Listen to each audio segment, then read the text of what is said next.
يبشرهم ربهم برحمة منه ورضوان وجنة. السلام عليكم ورحمة الله وبركاته. وحشتوني أوي أوي أوي أوي. أتمنى الفيديو يعجبكم صباح العسل والشباب. وتحبوه كده ويبقى لذيذ وخفيف على قلوبكم. ما تنسوش طبعا تصلوا على النبي وتشكروا ربنا.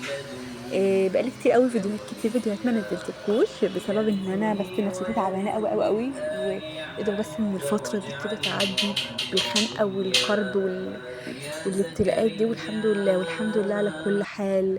الحمد لله على نعمه الابتلاء يعني. ده بيقولك اكتر الناس ابتلاء هم الانبياء عليه الصلاه والسلام.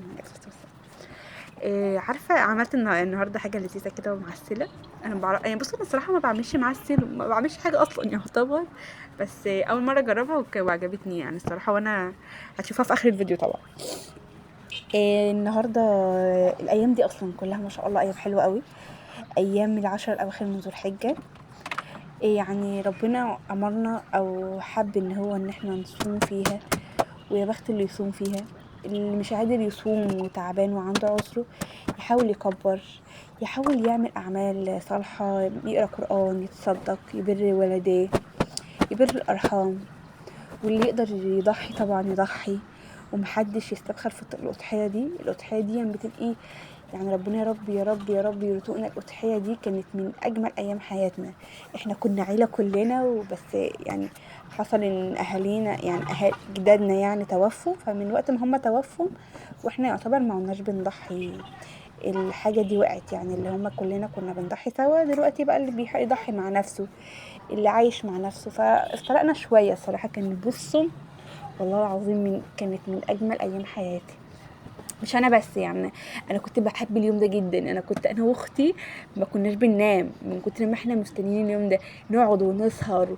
كنا لما نيجي نصوم بقى نفضل عارفين الاطفال اللي بعد رمضان دول اللي هم اول ما الاذان يبدا نشربهم او ياكلوا، احنا كنا كده بجد. كانت من اجمل ايام حياتي والله العظيم. معلش ابني بيلعبكوا شويه. كان بجد ايام حلوه قوي قوي قوي. الايام دي بقى اللي انا ببقى عايزه اعرف ليه اشمعنى الايام اللي هي قبل العيد الكبير. الايام دي بقى ان لما سيدنا ابراهيم شاف ان هو بيذبح ابنه اسماعيل، فالحمد لله ربنا فداه بذبح عظيم طبعا. ومن هنا جاء اضحيه العيد وبناء الكعبة وإرسال منابك الحج. الأيام دي لما الكعبة كانت رفعها سيدنا إبراهيم وسيدنا إسماعيل طبعا في قواعد البيت الحرام، فأصبحت الأيام دي موعد سنوي لأكبر تجمع إيماني. وإيمان طبعا يوم عرفة طبعا هو اليوم التاسع من ذو الحجة. زي ما انتوا بقى شايفين عملت جيلي كده، ان شاء الله عايزه برضو اعمل مهلبيه ورز بلبن معاكم برضو. البيض ده نوع حلو. كنت عامله انا كيسين، فحطيت عشان تعرفي بس تعملي تحطي ميه 2 كوبايتين الا ربع ميه من الحنفيه عادي طبعا، وتغليهم.